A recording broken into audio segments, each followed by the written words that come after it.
Vamos conversar com Mara Avelino, que é presidente do Instituto Doméstica Legal.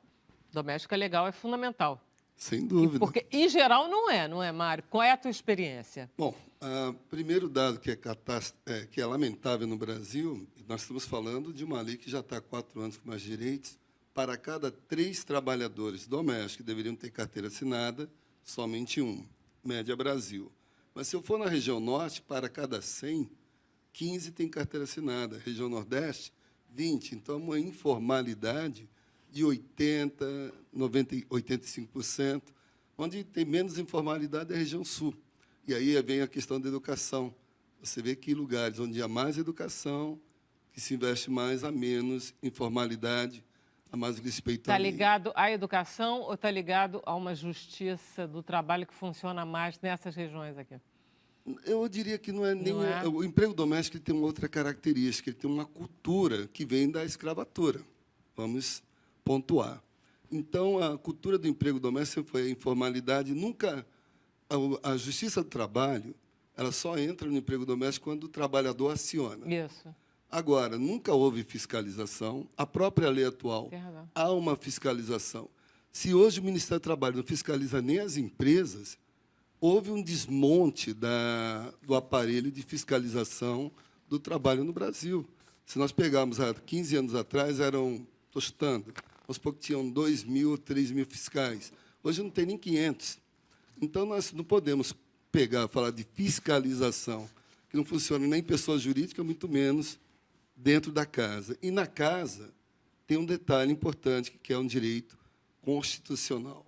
Ninguém pode entrar na sua casa sem a sua autorização. E o trabalho doméstico está dentro do lar. Então, a gente vê, quer dizer, em menor escala, violência doméstica, o assédio moral, sexual, e vai por aí fora. E a maioria das domésticas não denunciam. Porque, se ela amanhã for procurar emprego, o patrão novo pegar uma referência e souber que ela entrou com uma ação, ela está queimada no mercado no sentido de referência. Então, há um problema de cultura e se combate isso como? Educando o trabalhador, principalmente o empregador doméstico. Pelo que eu estava vendo, a população empregada no Brasil, 20% dessa população empregada é de empregos domésticos. Isso é uma estatística bem antiga, não é de agora. No gênero feminino.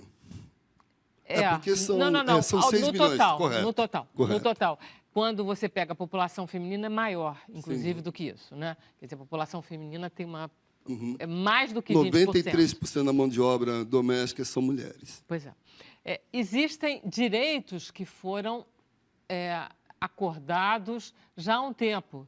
Hoje em dia, você pode pagar o FGTS de uma empregada e você tem direito a descontar esse FGTS no imposto de renda. Quer dizer, tem uma série de facilidades para os patrões empregarem e tirarem da informalidade.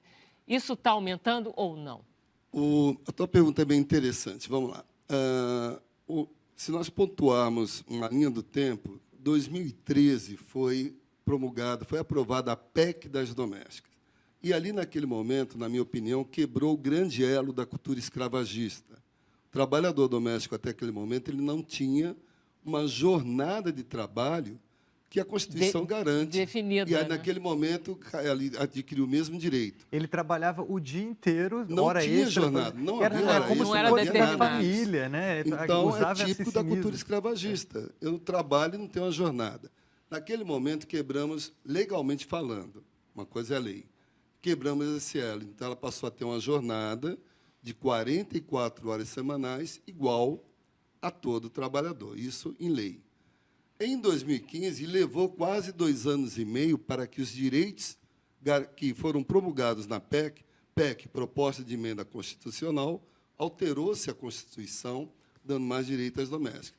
Em junho de 2015, é que é sancionada a lei que regulamenta esses direitos. O Fundo de Garantia, até aquele momento, ele era opcional ao empregador e, a partir de 1º de outubro de 2015, o empregado doméstico tem todos os direitos de um trabalhador de uma empresa, com exceção do abono do PIS, porque o empregador ele não paga o imposto para pagar o abono do PIS. Tá.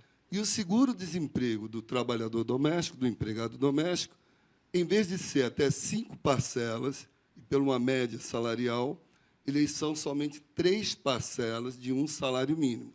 Tirando isso, o trabalhador, o empregado doméstico, tem todos os direitos de um trabalhador igual a uma empresa e vai por aí afora. Mas você acha que com esse tipo de proteção, assim mesmo a informalidade continua?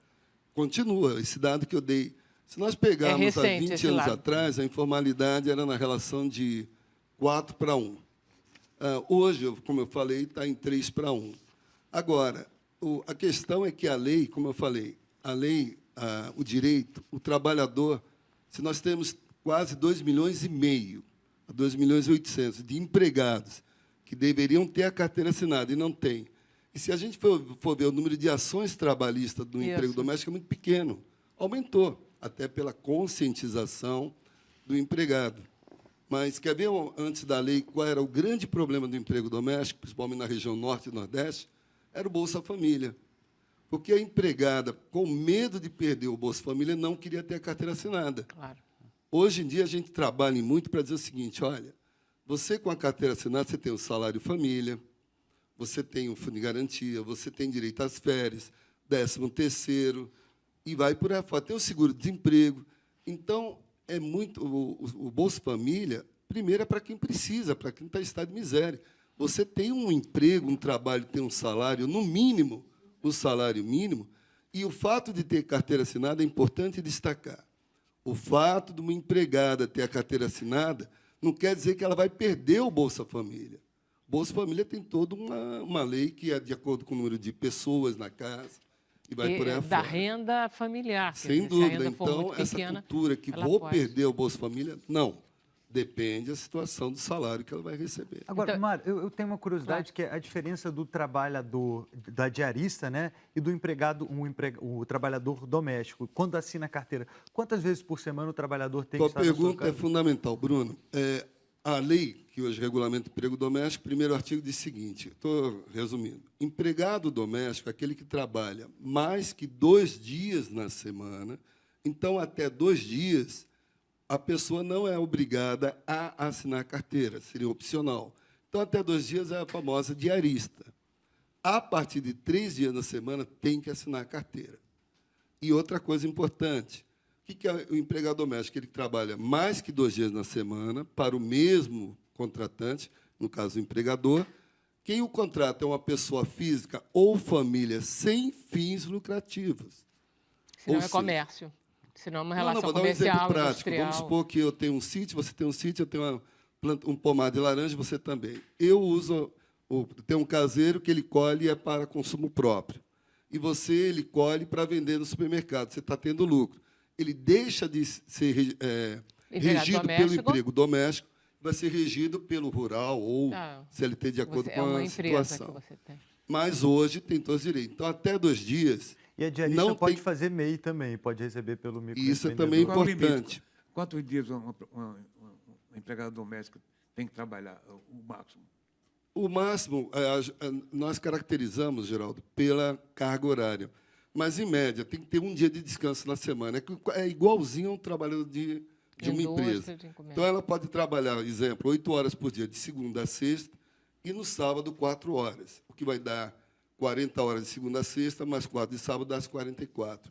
Quando ela não trabalha no sábado, há o direito do empregador, mas isso quando contrata, de compensar aquelas horas, 4 horas da semana, e distribuir durante a semana. Aí vai evitar até a hora extra. E hora extra, tem um salário mínimo de salário mínimo. Aí a tua pergunta também é interessante, Vera. Nós temos 5 estados no Brasil que têm pisos salariais. Isso. O estado do Rio, São Paulo, Santa Catarina, Paraná e Rio Grande do Sul, que é acima do salário mínimo federal. Os demais estados, o menor salário é o salário mínimo federal, com exceção se a jornada de trabalho daquela empregadora for inferior a 26 horas. Se for até 25 horas semanais, o empregador pode pagar um salário proporcional, isso na hora de contratar. Fala mais alguma coisa? Não, eu estava vendo aqui as interações na internet. Eu gostaria de fazer uma colocação importante, tá? Depois eu estou até antecipando. Eu lancei agora, no dia 27 de abril, todo dia 27 de abril, é comemorado o Dia Nacional da Empregada Doméstica. E nós não lançamos... sabia disso, não, legal esse troço. Vou E a anotar. gente lançou um e-book, totalmente gratuito, chamado Harmonia no Emprego Doméstico, Conflitos e Soluções.